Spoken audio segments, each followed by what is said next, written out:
Hola amigos, bienvenidos a esta tercera edición, nuestro tercer podcast, y estamos muy contentos a tu podcast La Biblia Dice.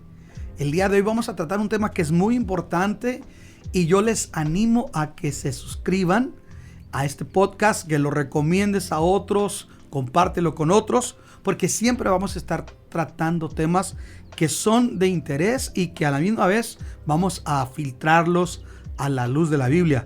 El día de hoy tengo conmigo a un gran amigo y que va a estar compartiendo muchas ocasiones con nosotros este podcast, y le doy la bienvenida al pastor Gabriel Andabazo. Pastor, bienvenido. Gracias, de veras es un placer, ¿verdad? Cada vez que nos juntamos para platicar algo así, siempre podríamos durar horas y días. Pues hoy, pastor, le hemos puesto un cafecito aquí. Sí. Esperamos que se sienta muy cómodo y creemos que el tema que hoy nos ocupa, creo yo que es muy importante.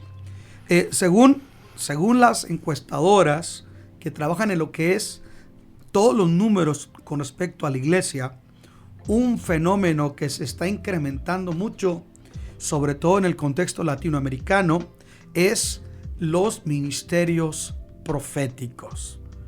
Aunque la Biblia nos habla tanto de profetas en el Antiguo como en el Nuevo Testamento, la pregunta sería, para comenzar, ¿es sano ver un incremento tan grande o podemos incurrir en lo que es el título del programa, que estemos enfrentando a muchos falsos profetas el día de hoy?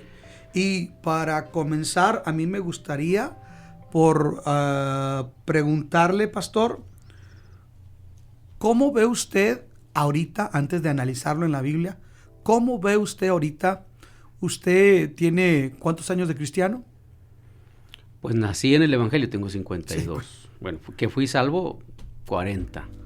Bueno, tenía 12. En 40 años de cristianismo, usted ha mirado que en los últimos años este término profeta o profético se está incrementando al interior de la iglesia. Yo puedo decir que sí, ¿verdad? Porque pues si hablo del tiempo que era más joven, 20 años atrás, había todavía mucha resistencia, al menos en algunos círculos como el mío, para aceptar a una persona con el término de profeta.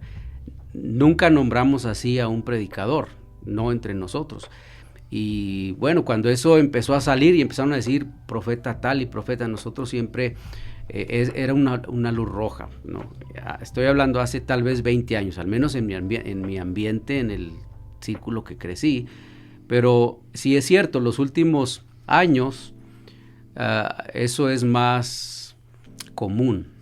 Ya no asusta tanto. Por ejemplo, a los jóvenes de ahora no asusta tanto la idea de lo profético, ¿verdad? Se ha hecho algo muy común, se ha hecho algo, en algunos casos parece que hasta necesario, porque algunos llegan a pensar, si no estás en este ambiente con este lenguaje, ¿verdad? Incluso se usa una expresión, con esa dinámica, esa dinámica, ¿verdad? Y lenguaje de reino, estas cosas, ¿no? Que sí hay un lenguaje de reino, existe el reino, por supuesto, pero ahora parece eso. Si tú no eres profeta, si no estás involucrado en este ambiente, tú estás fuera del plan de Dios, tú no eres necesariamente, no vas a ser un pastor exitoso, un ministro que entiende, ¿verdad?, el plan de Dios para el mundo y cosas por el estilo, ¿no? Y luego pues se usan términos, yo digo un poquito extravagantes tal vez, ¿no? Como términos de carácter mundial, ¿no? Iglesias con nombres mundiales. Mundiales, sí. De alcance mundial. Que ni la Biblia mencionaba eso, pues, ¿no? Por cierto. Escribe al ángel de la iglesia en Filadelfia, en la Odisea. Por ejemplo, eran de comunidades nada más. Sí, no, a veces se usan estos términos de alcance mundial, incluso en comunidades que no alcanzan ni su comunidad a 3 cuadras, pero son ministerios de alcance mundial. No sé cómo hacen eso. Bueno, pastor, quisiera comenzar por algo que es muy importante. ¿Qué es un profeta según la Biblia? Bueno, la Biblia enseña desde el Antiguo Testamento el ministerio, el llamado a ser profeta. Y yo creo que si queremos entenderlo de una forma simple, sería leyendo Isaías, por ejemplo, entre muchos, ¿no? Pero creo que Isaías es uno de esos que es un buen ejemplo de lo que es un profeta cuando dice, vino a mí palabra de Jehová diciendo. Esa es una de las cosas.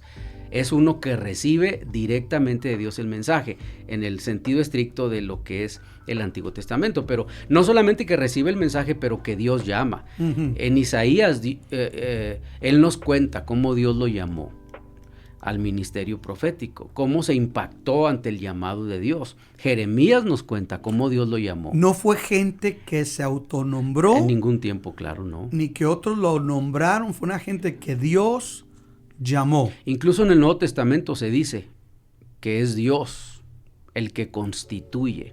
Esto no es por votación, no es por reconocimiento, no es porque... O producto de eventos, ¿no? Exacto. Esto es algo que es Dios el que constituye el ministerio. Dios nos llama al ministerio. Ahora, yo creo que alguien está ejerciendo como consecuencia del llamado al ministerio, señor. Pero eso es otra cosa. Tal vez habría que separarla. Incluso yo como líder, podría estar como líder desarrollando un trabajo identificado en el ministerio profético, a lo mejor sí, ¿no? Pero eso es producto de mi ministerio, no de mi nombre, no de lo que pretenden o pretendo ser. ¿Podríamos decir que otra característica de un profeta es que es un vidente? Es un vidente en el Antiguo Testamento, sí. Hoy, por el contexto, vuelvo otra vez, porque, por cierto, ¿verdad? El título es ¿qué dice la Biblia? Y la Biblia dice en el contexto del Antiguo Testamento que el vidente, el profeta, recibía de Dios, pero no siempre recibía una visión, ¿no? No siempre recibía... No siempre una experiencia que podríamos decir de carácter extático. Sí, no siempre, no siempre iba a recibir imágenes extraordinarias. Visiones, por así decirlo. No siempre. A veces solo va a recibir la palabra de Dios diciéndole haz esto. Escuché una vez que alguien dijo que la mejor definición de decir vino a mí palabra del Señor, es decir, Dios me dejó saber lo que hay en su corazón. Sí, Dios me enseñó algo. A Moisés, que no es tanto como un profeta en los términos que se presenta en el periodo de los profetas en Israel, pero se considera un profeta en Israel, ¿verdad? El Señor lo llamó, y una de las cosas que Dios le dice a Moisés es, yo voy a poner en tu boca la palabra, yo te enseñaré. Y una de las cosas que es enseñar en eso, en la vida de Moisés, es, yo voy a hacer que fluya. Eso es enseñar, hacer que fluya como un río. Entonces, es uno que habla la palabra de Dios. Y en el Antiguo Testamento es directamente lo que Dios dice, nada más. Correcto. ¿No? En el Nuevo también, pero respaldado ya por lo que el texto está revelado. Eso es lo que haría un profeta. Entonces, presenta lo que Dios dice. Por eso, decir, bueno, esta persona, ¿qué hace? Da su testimonio de cómo el Señor lo salvó, de dónde ha predicado, etcétera. Eso no es profetizar. Una pregunta. En el contexto que Pablo dice, yo quisiera que mejor que todos profetizaran, ¿cómo entendemos el término en el Nuevo Testamento? Bueno, otra vez hay que ir al contexto de ese pasaje, pues Pablo está hablando del valor de la vida cristiana y del ejercicio de los dones, mucho más que del valor de profetizar, ¿no? Porque una persona que profetiza, yo quisiera que todos profetizaran, quisiera que todos hablaran la palabra del Señor, quisiera que todos tuvieran el mismo don, quisiera que todos se comportaran de la misma manera, porque una cosa interesante es que la medida del profeta, de la veracidad del profeta, del llamado del profeta, es que la profecía se cumpla. Entonces, si yo predico, ¿verdad? Si mi profecía es que Cristo viene, bueno, evidentemente eso es cierto, pero si mi profecía no está de acuerdo con la palabra del Señor, pues hay que tener cuidado con eso. Vamos a suponer que usted dé una fecha. Ahora, mire, por eso tal vez es la razón por la que Pablo dice, quisiera que todos profetizaran, porque si la profecía es de Dios, no hay lugar al equívoco. Pero en el ejercicio de los dones uno se equivoca. Okay. Entonces, no es que sea más valioso profetizar que otra cosa, pero Pablo está pretendiendo enseñar eso. ¿Cuál sería, disculpe pastor, cuál sería la característica principal de cómo actuaron los profetas en el pasado? Usted ya nos dijo ahorita algo que es muy importante, que ellos decían la palabra de Dios, fluían en lo que Dios decía, pero ¿cuál era el carácter principalmente de su función? Es decir, ellos eran instructores como los escribas, como los sacerdotes, o tenían más bien una función como de exhortación o de reprensión al pueblo porque se había apartado de la ley. Normalmente, por el periodo en el que se presentaron, era una función para exhortar, que es otra de las cosas que identifica un profeta, su exhortación. Exhortar no siempre regañar, pero siempre va a ser advertir, por ejemplo, algo. Entonces, una característica básica en el Antiguo Testamento de los profetas era eso: ellos están para dar el mensaje de Dios, aunque a veces ese mensaje no es muy alentador. Por ejemplo, estos días de crisis, de pandemia, ¿no? Vamos al templo y encontramos una persona hablando, está predicando, está presentando el mensaje que creemos que es de Dios, y tal vez le está hablando a la gente y le está diciendo, dice Dios de ti tal cosa, puras cosas buenas, ¿no? Yo, por cierto, los últimos años en público, no sé si en privado, nunca he estado en un lugar donde un profeta le hable a alguien, le diga, dice Dios que por tu pecado estás así, es tales y cuales cosas. Creo que ni en privado. Casi todos es sin saber cómo yo vivo. Puede ser que yo viva en el desorden, pero me hablan para decirme Dios te va a bendecir cuando yo no suelto ni $1 en la obra de Dios, cuando no cumplo con mis compromisos, ¿no? A veces ni siquiera trabajo, tal vez. Tengo ciertas actitudes que no corresponden, que no son honestas. El profeta no me conoce, pero luego me habla y dice Dios que te va a prosperar. Eso no puede ser cierto. Una característica, por así decirlo, de un falso profeta, que es lo que ahorita ya estamos entrando, ¿cuáles serían en el Antiguo Testamento? Yo voy a usar ejemplos del texto porque pues son los únicos que tenemos con precisión. Uno aparece, se llama el profeta Micaías, ¿verdad? En contra de otro profeta en el periodo del reinado de Acab, ¿verdad? Y este hombre está profetizando victoria. Ellos van a ir a la guerra, van a enfrentar a un enemigo. ¿El rey vive bien o vive mal? El rey vive mal, esa es la cosa, sí, ahí es donde hay que identificar bien esto. El rey y el pueblo viven mal, ¿sí? Ellos están mal. Y llama a su amigo, ¿verdad? Que es profeta, y le dice, ¿qué hacemos? ¿Vamos a la guerra o no? Le dice, ve a la guerra, Dios te va a dar la victoria. Viene con Josafat, han emparentado, Josafat mira lo que está pasando, 400 profetas están haciendo una gran fiesta, toman, si se acuerdan de la historia, ¿no? Unos cuernos, persigue a alguien y dice, así te va a dar Dios la victoria, se anda paseando. Hace un acto profético. Hace un acto profético, muy comunes, por cierto. ¿Sí? Actos proféticos. Tome tal cosa, haga tal cosa, agarre sus llaves de la casa y muévalas y cosas, no sé, hay muchas cosas, ¿no? Saque su cartera. Sí, y hay que decir, este acto profético de este hombre en el tiempo de Acab no era ordenado por Dios, pero era muy emocionante. Sí, y era algo motivador. Muy motivador, o sea, y los mandó a la guerra, y bien motivados y bien seguros que iban a triunfar. Pero Josafat, que tiene pues temor de Dios, dice, no, esto no me parece muy sensato, ¿verdad? Está muy raro que esto se comporte así, que tanta victoria, es un poco... Como dijo alguien, parece, va a ser muy bueno. Para ser cierto. Para ser cierto, 400 gentes y además... Josafat sabe que acá vive mal yo creo que el pueblo vive mal. De seguro porque han emparentado. Sí. ¿No? Entonces... Josafat dice, no habrá alguien más, sí hay uno, pero siempre me profetiza mal, no me quiere. ¿Quién es ese otro? Sí. Entonces ese otro es Micaías, tráiganlo, que profetice en el camino, le dicen, mejor que profetices bien, ¿verdad? Dile cosas buenas al rey.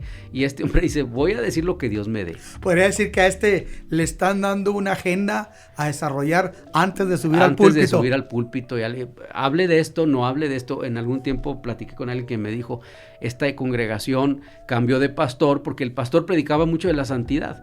Y un día le llamó a alguno de los diáconos y le dijo, y esto es real, por cierto, en una iglesia aquí cerquita, pero le dijo, mira, si sigues predicando de santidad, vamos a cambiar de pastor.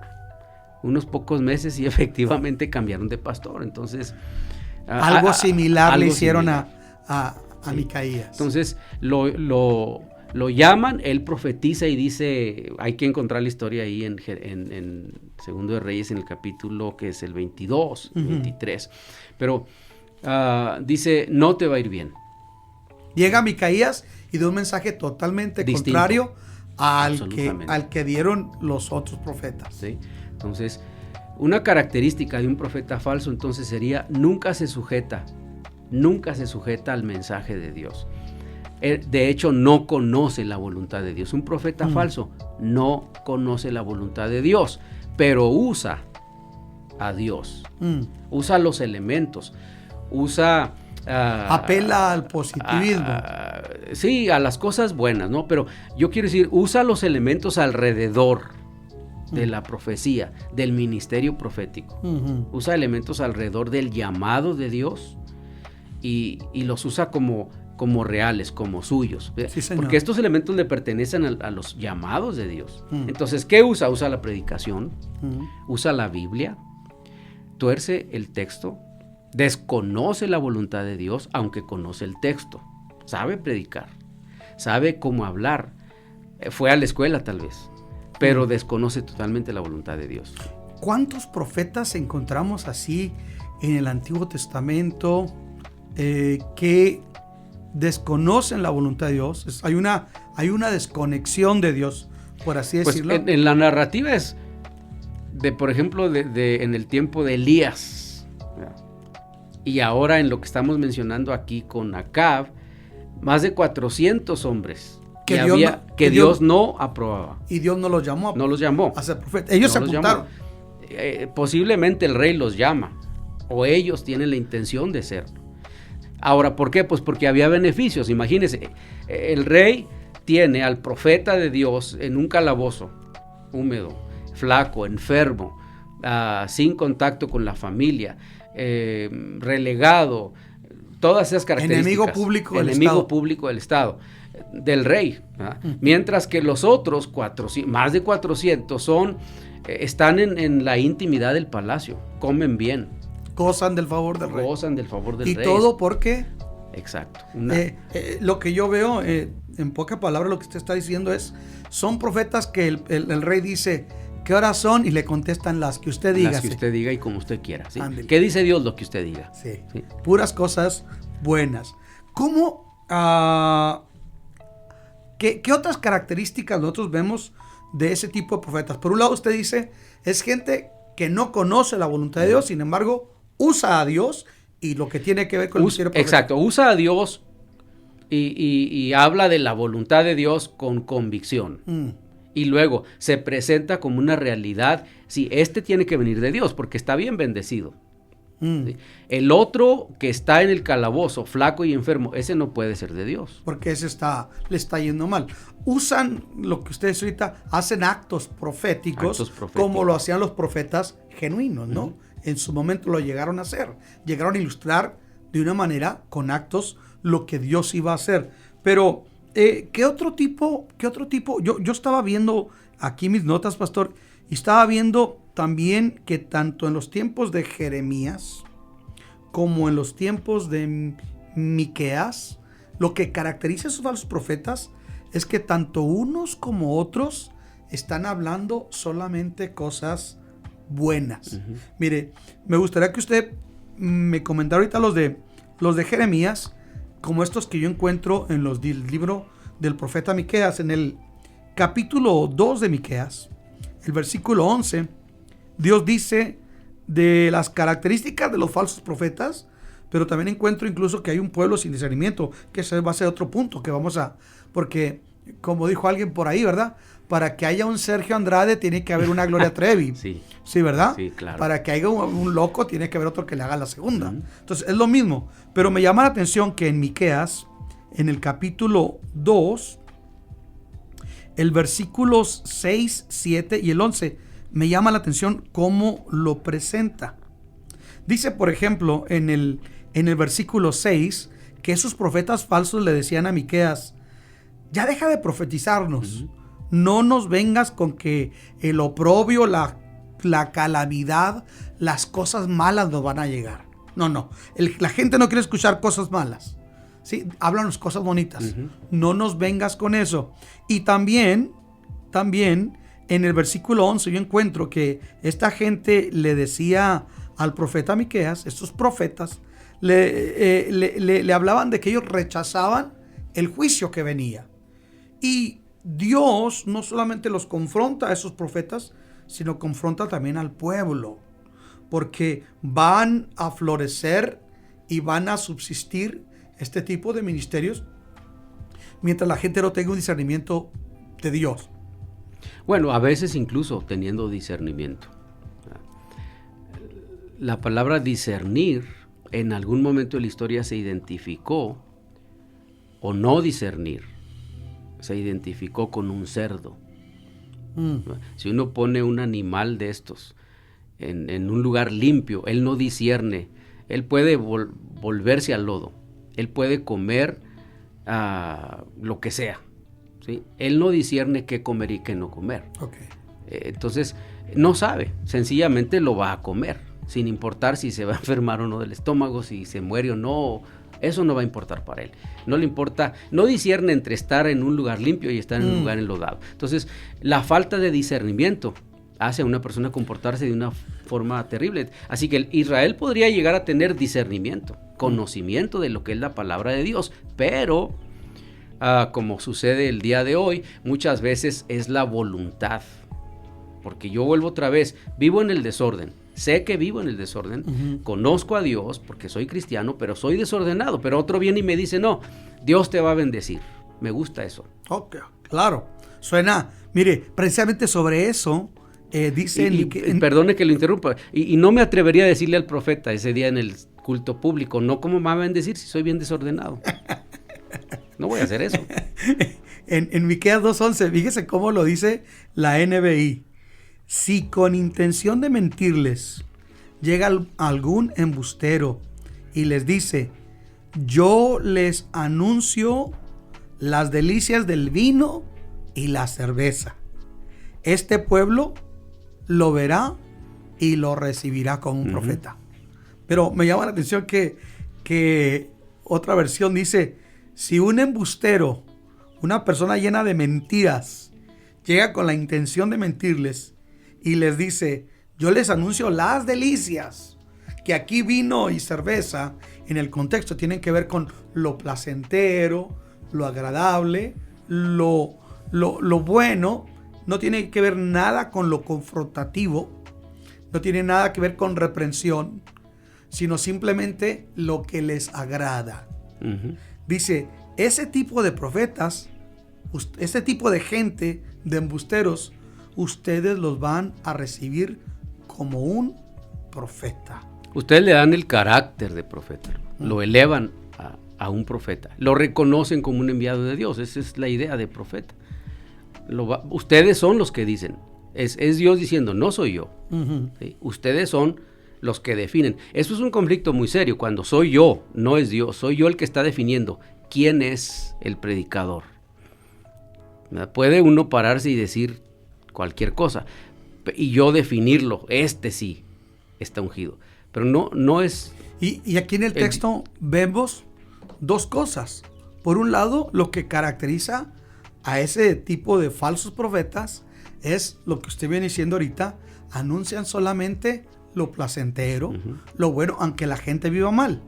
Y gente que vive mal, sin ningún escrúpulo bíblico o discernimiento bíblico, dice que va a decir, este sí es un profeta. Recuérdese que aquel rey, el rey Acab, decía, no, aquel lo tengo en la cárcel porque me habla puras cosas fuertes. No me quiere. No me quiere. Y a estos sí los tengo sueltos porque estos me hablan puras cosas buenas. Pero lo que me llama la atención es que Dios está hablando aquí del criterio del pueblo, de la conciencia social del pueblo que Dios le ha revelado su palabra.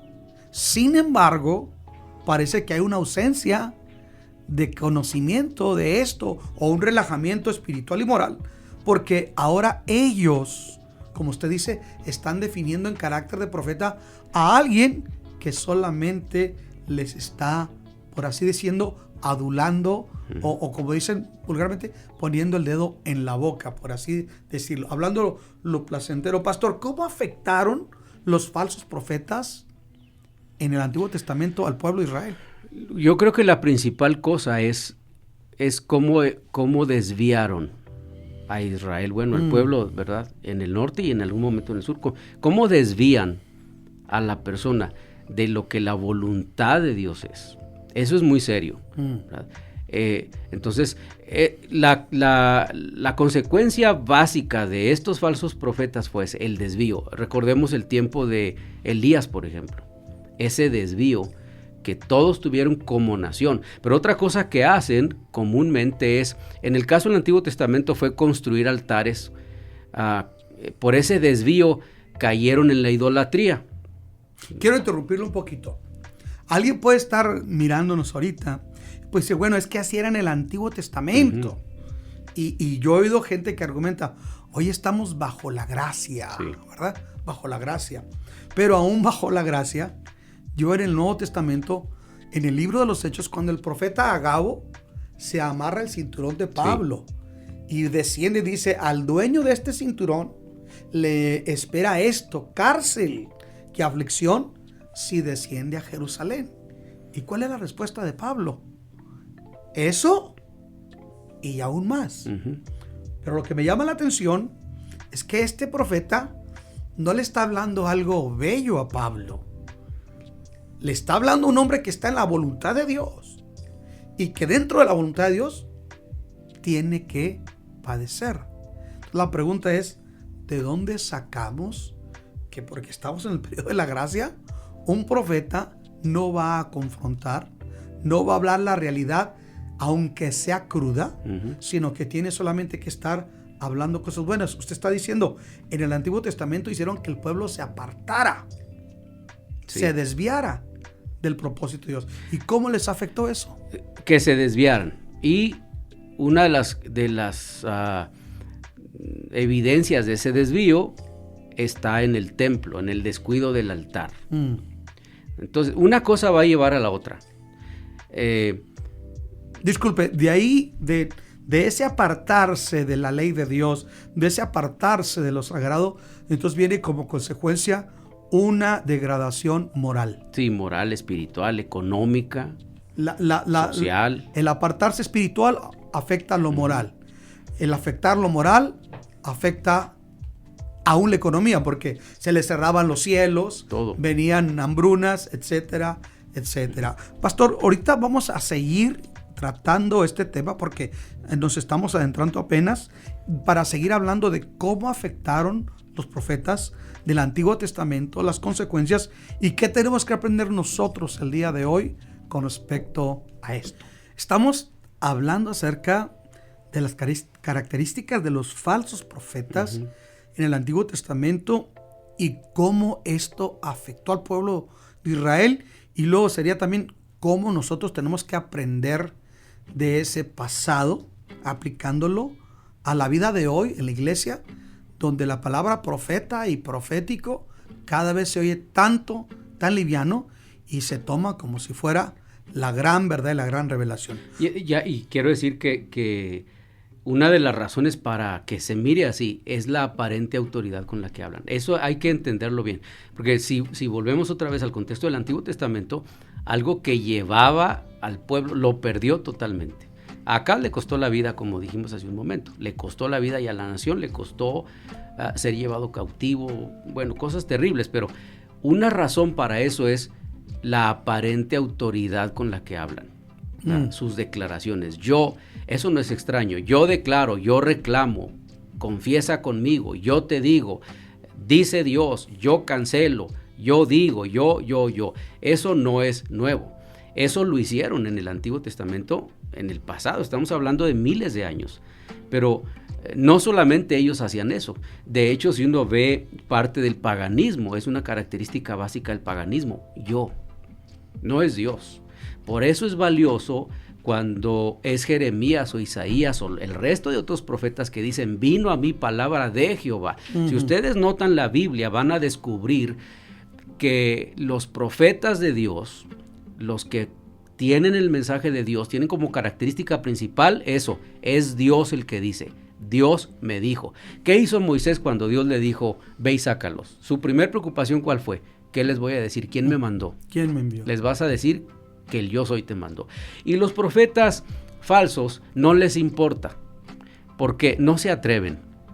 No pueden decir, dice Dios, porque saben lo que acarrea esa expresión, ¿verdad? Pues van a caer en maldición. Cualquiera que diga, Dios dice tal cosa, y no es Dios, como dice en el caso de Miqueas, ¿verdad? Dice Dios, van a caer en oscuridad. Sí, es lo que le iba a comentar ahorita, porque hablando de las características de los falsos profetas, una de las cosas que tiene es la autoridad aparente con la que hablan, pero también en el texto vemos que había juicio sobre ellos, porque ellos eran responsables de apartar el pueblo, de inducir al rey a tomar decisiones equívocas, ¿sí? Y por consecuencia, porque cuando era Dios, vemos por ejemplo al profeta Eliseo dirigiendo al rey, Sí. ¿verdad? Al rey que era Jehú, dirigiendo al rey, el profeta Eliseo, dando instrucción, y los asirios no sabían cómo poder atacar porque el profeta Eliseo estaba guiando al rey. Pero cuando es todo lo contrario, cuando más que guiarlos es apartarlos, es maldirigir al rey, al pueblo, Dios dice que venían consecuencias muy fuertes. En Miqueas capítulo 3, versículos 5 y 6, me enseña algo que me llama mucho la atención. Dios dice, esto es lo que dice el Señor contra ustedes, profetas que descarrían a mi pueblo. Con el estómago lleno invitan a la paz, con el vientre vacío declaran la guerra. Por tanto tendrán noches sin visiones, oscuridad sin presagios. Sí. El sol se ocultará de estos profetas, el día se les volverá en tinieblas. En otras palabras, yo veo que estos sacerdotes, a quien les ayudaba, ¿sí?, a quien los aceptaba, les daba dinero, ellos le hablaban la paz. Pero a quien no recibía o no reconocía o no aceptaba su ministerio, estos le hacían la guerra, le declaraban la guerra, ¿verdad? Cosas malas, pero no porque Dios lo decía, sino porque no estaban siguiéndolos a ellos. Pero hay una sentencia muy fuerte, porque el Señor dice que por apartar y descargar al pueblo, dice que estos hombres, estos profetas, no tendrían visiones de noche, iban a tener oscuridad sin presagios, esto no saben a dónde van, no hay una revelación tal de Dios en ellos, y dice, el sol se ocultará de estos profetas, el día se les volverá tinieblas. Sí.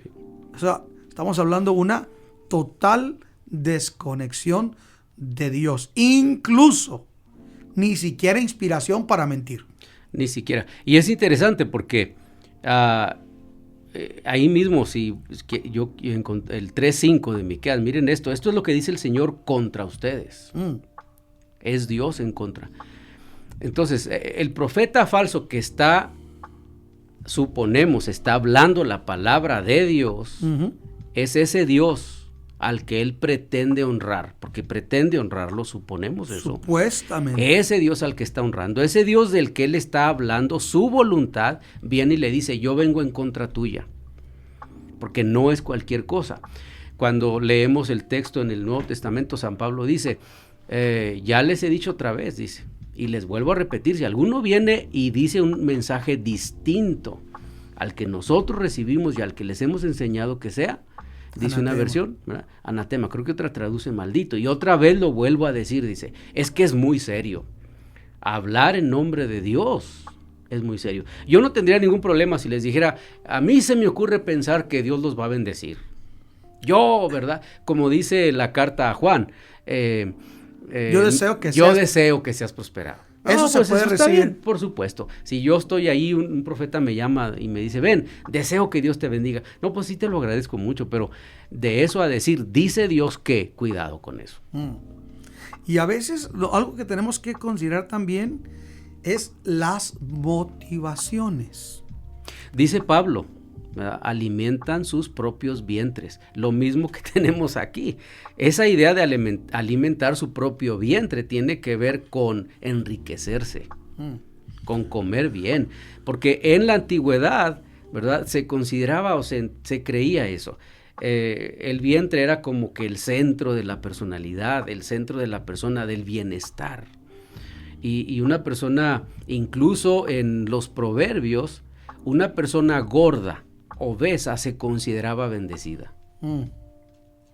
Es interesante eso. Quiere decir que ahí vamos. Sí, ¿verdad?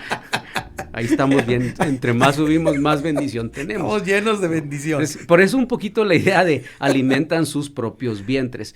Es un móvil mezquino. Sí. Es un móvil... Intereses personales. Una agenda personal. Pero fíjese cómo lo dice en Miqueas capítulo 3, el versículo 11.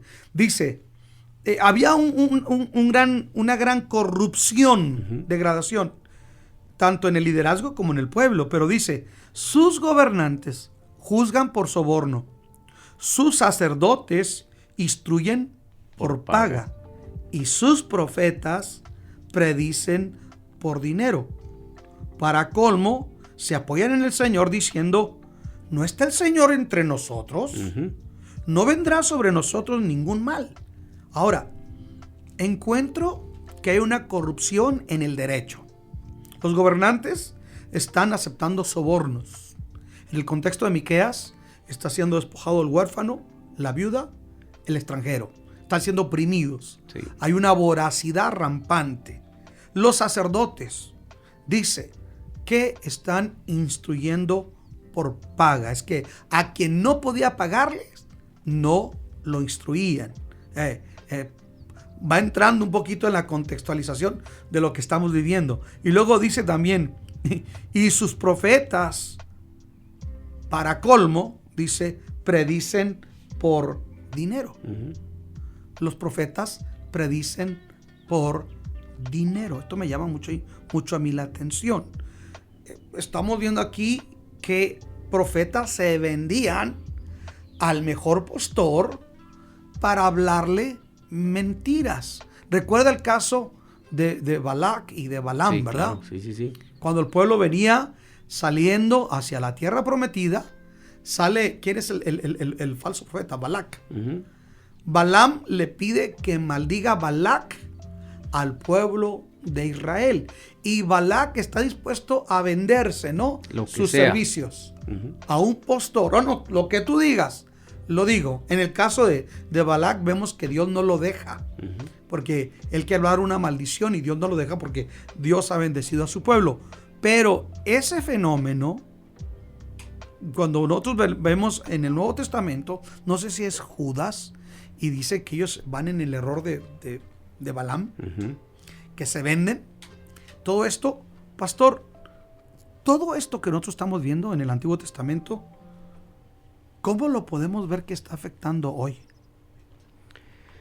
Yo creo que no ha cambiado gran cosa. Lo único que ha cambiado es la envoltura del dulce, pero sigue siendo igual. Lo único que ha cambiado es la ropa. Ya no vienen vestidos con un cinturón y una túnica de la época, ¿verdad? Ya no están con las características propias de hace 4,000 años. No, hoy se presentan con las mismas actitudes, con los mismos conflictos, con los mismos intereses. Eso no ha cambiado. Incluso con las mismas palabras.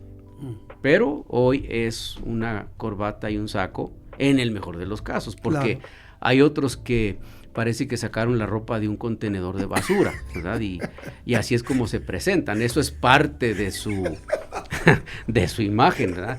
Que si yo los encontrara en la calle diría, venga para comprarle un poco de ropa en la tienda. Entonces, eso revela muchas cosas. Sí. Realmente sí, porque sí, en la Biblia es muy valioso cómo alguien luce. Sí. De hecho, en el texto bíblico, cómo una persona luce, y en la sociedad, cualquier persona que analiza la conducta humana le va a decir que la ropa, lo que uno se pone, refleja en muchos sentidos el carácter de esa persona. Sí, señor. Eso es así. Entonces, Bueno, no siempre se aplica en el caso de los políticos, ¿no? Bueno. Bueno, volviendo a este punto, pastor, yo veo aquí profetas que se venden por dinero, que su interés es una agenda personal y que están hablando puras cosas buenas. El día de hoy vemos que la palabra va a venir el profeta a causa sensación en algún sector de la iglesia. Tenemos que ser claros en eso. No podemos decir que esto es un mal general, pero lo que sí vemos que el día de hoy es muy mediático. Ahora con las redes sociales hay una explosión y si a alguien le interesa estar ahí y ser visto ahí, parece ser que es este tipo de gente. Hay otro tipo de ministerios que no les preocupa tanto tener esa presencia, pero pareciera que este tipo de gente apela mucho a la autopromoción. Pero, ¿sabe qué me hace pensar también en esto? No solamente en los falsos videntes o falsos profetas que vienen profetizando, hablando solamente cosas buenas a la gente, aunque la gente vive mal, que nunca la confrontan sobre su estilo de vida, sobre el arrepentimiento, sobre la teología de la cruz, negarnos a nosotros mismos y seguir la cruz. Pero también me hace pensar, ¿sabe qué? En un evangelio, ya no de profetas como videntes que se presentan, pero sí en un tipo de predicador y en un tipo de evangelio donde solamente se hablan cosas positivas, cargado de humanismo y filosofía. Por eso decía, la realidad es que todo lo que ha cambiado es la envoltura del dulce, porque en el Antiguo Testamento los falsos profetas siempre, sin excepción, están ligados al tema de la prosperidad, al tema del bienestar político, al tema de bien con el que está bien.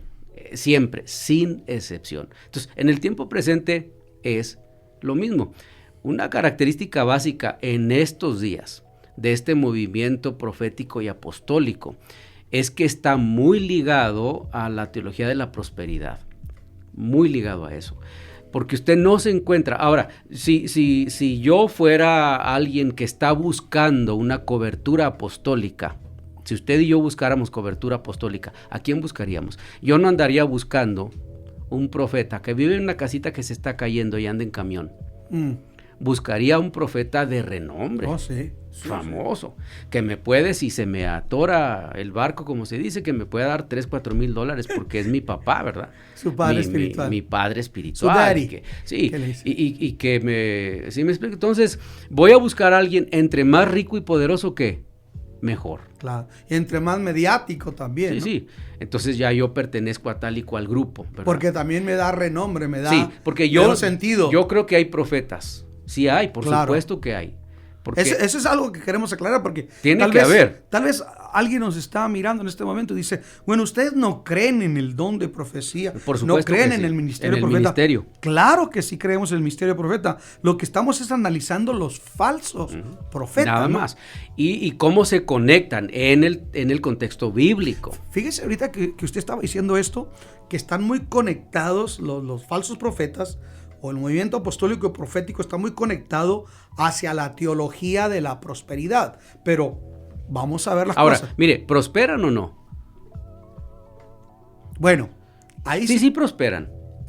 Yo veo... Algunos, ¿no? Yo veo que también está habiendo un efecto. Ahorita está habiendo un efecto. Que mucha gente ha tenido un desencanto por esa falacia que les vendieron. Y algunos, en el mejor de los casos, están escapando de eso para escuchar el evangelio puro y sano, pero hay otra gente que no quiere volver a saber nada de la iglesia porque fincó sus expectativas de vida en falsas premisas, en algo que Dios no firmó, en algo que Dios no se compró, porque Dios va a respaldar su palabra. Él no va a respaldar cheques que Él no firma. Él va a respaldar su palabra. Pero ahorita que usted decía este asunto de cómo está relacionado la corriente apostólica y profética de hoy con la teología de la prosperidad, me venía a mí lo siguiente. Vamos a pensar en la misión transcultural, en la misional. Por ejemplo, ¿por qué aquí puede existir este tipo de movimiento? ¿Y por qué en la China comunista, donde la iglesia es perseguida, no puede existir el movimiento apostólico profético? ¿Por qué en países como Irán, Afganistán, donde el evangelio entra con Biblias de contrabando, donde la iglesia es perseguida, no hay cabida para simplemente ese tipo de teología? Porque la gente está viviendo al día, la gente está viviendo bajo persecución. Entonces, ¿dónde yo meto? ¿Cómo concilio yo esa teología de la prosperidad? De que usted ven a Cristo, usted va a dar en abundancia, porque usted va a decretar y por arte de magia eso va a aparecer. Esa teología cabe en los Estados Unidos, en una cultura capitalista que da para pensar así, aunque el texto bíblico no lo diga. Pero en ese tipo de latitudes, en ese tipo de países, no hay lugar. Es que una consecuencia siempre va, una cosa va a ser consecuencia de otra, ¿no? ¿Dónde es la teología de la prosperidad? Pues ya hemos dicho alguna vez, en el país más endeudado del mundo nace la teología de la prosperidad. ¿En qué momento? Años 80, cuando los grandes televangelistas necesitan fondos para sostener sus ministerios. ¿Qué resulta de eso? Una predicación de abundancia, ¿verdad? Y sí, efectivamente hubo abundancia, al menos para ellos. Prosperaron y prosperaron bastante. La teología de la prosperidad prosperó entre los que necesitaban fondos. La teología de la liberación, ¿dónde es que se da? Entre los oprimidos. Claro. ¿Sí? En los Estados Unidos, ¿por qué es ahorita la teología de la liberación? ¿Para qué? Exacto. Si el contexto social no es de pobreza. Exacto. Entonces, eso es interesante. Cada movimiento se da en un momento definido y lo hace crecer. Y nace, de ahí se desprende una subcultura, tanto del lenguaje como de prácticas. De todo. Ahora, ¿qué pasa con teología de la prosperidad? ¿Entre quiénes prospera?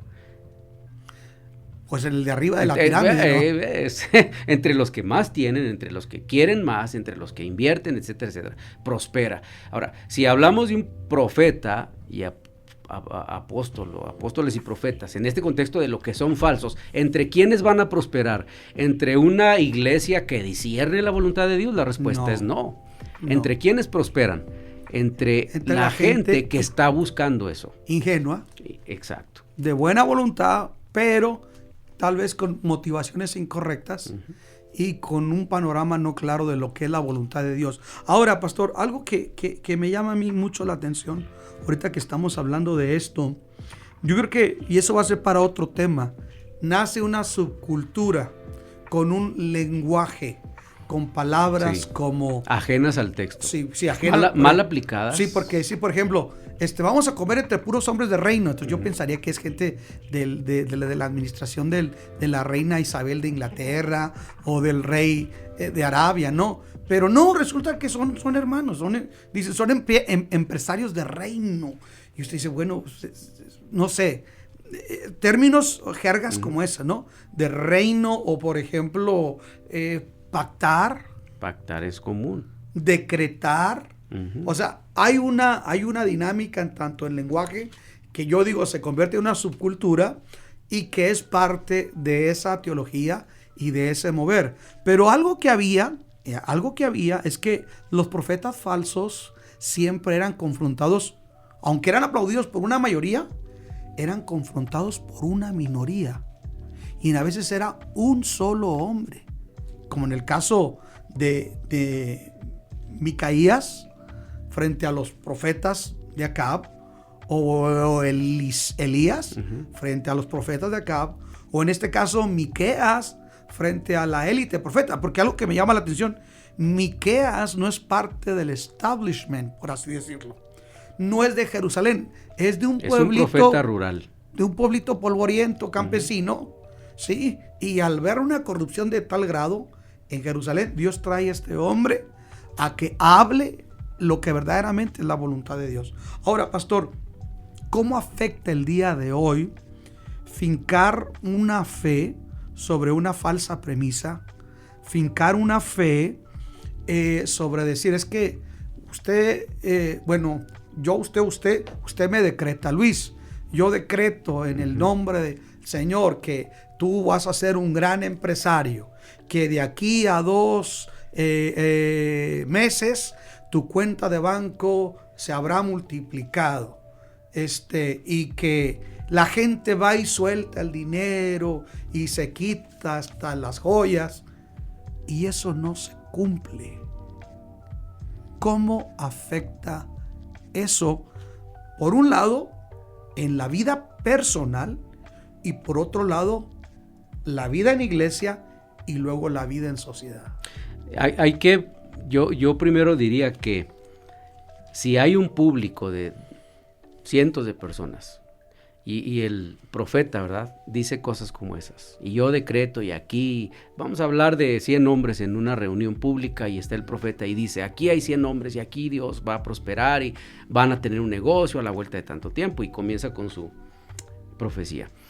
Posiblemente, es muy probable que 2 o 3 de los que están ahí sean estimulados por eso, porque hay que entender, hay gente que va ahí con fe, que tiene la idea que lo que va a oír y a recibir es cierto, aunque no sea.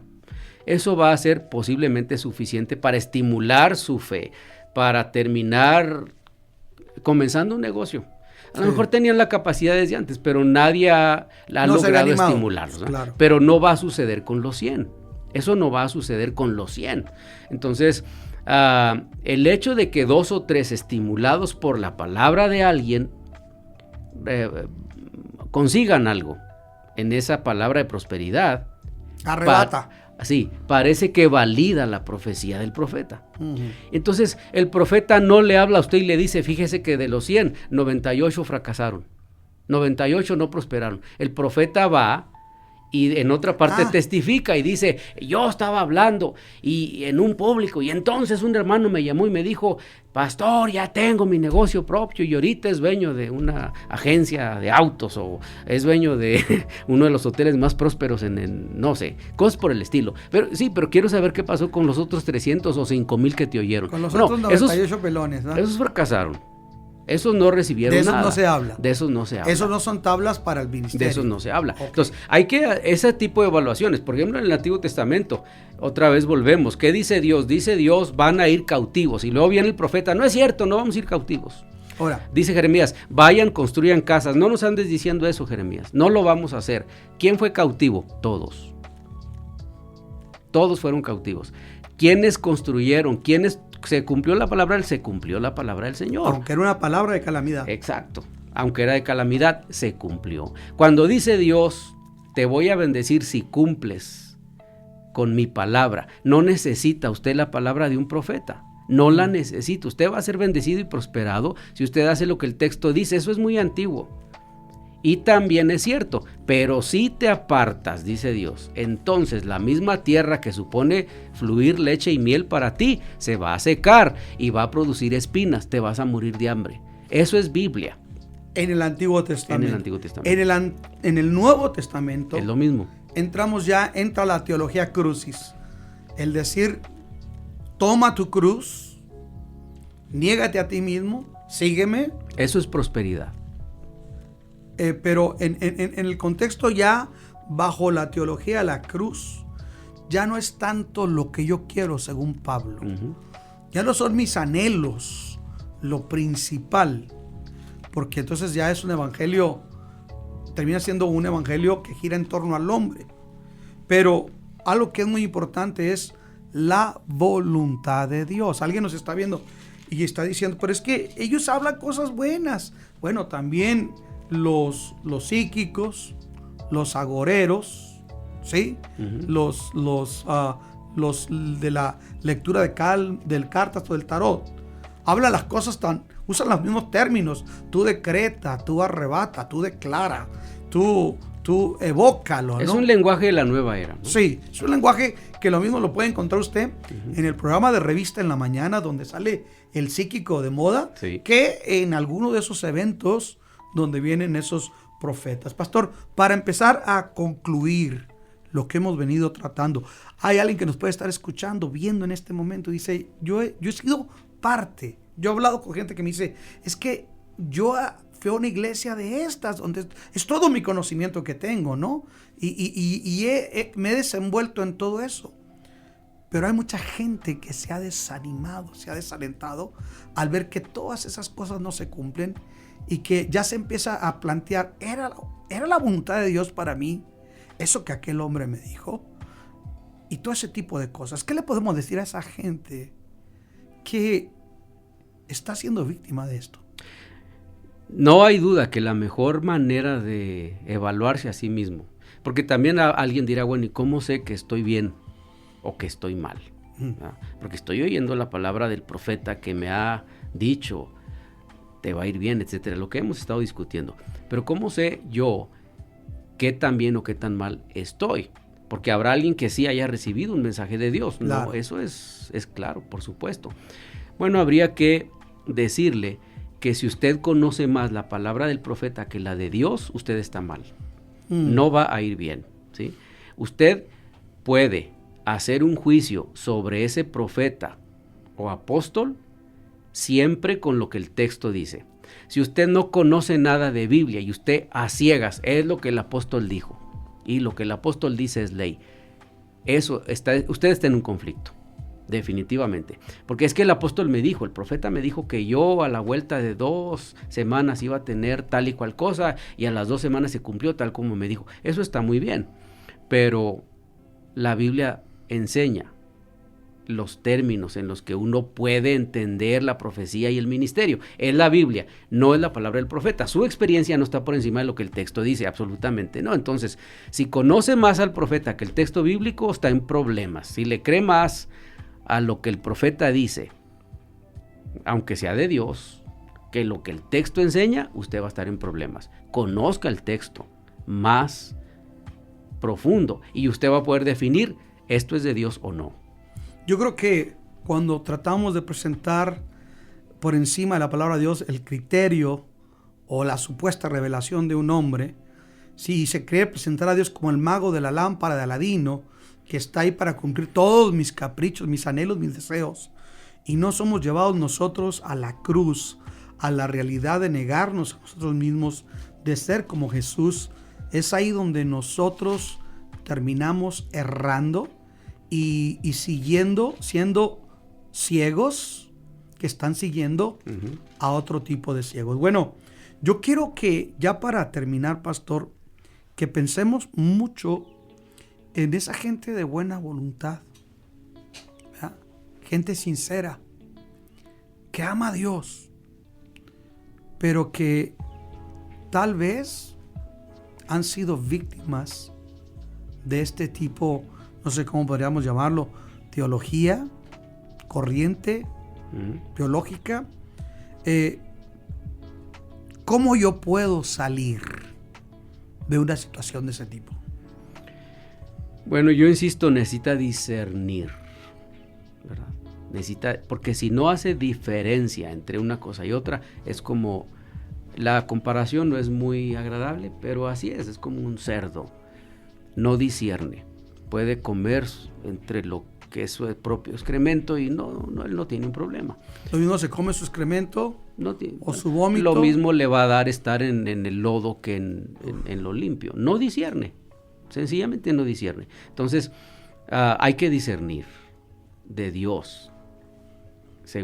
Y este discernimiento viene por lo que la Biblia es el primer principio para el discernimiento. Usted no puede pretender discernir sin conocer. Eso no existe. Usted no puede, sin conocer a Dios, en su palabra, discernir a Dios. Eso es imposible. Necesita conocer la Biblia. ¿Qué enseña el texto? ¿Por qué estoy a favor? ¿Por qué estoy en contra? ¿Qué dice el texto?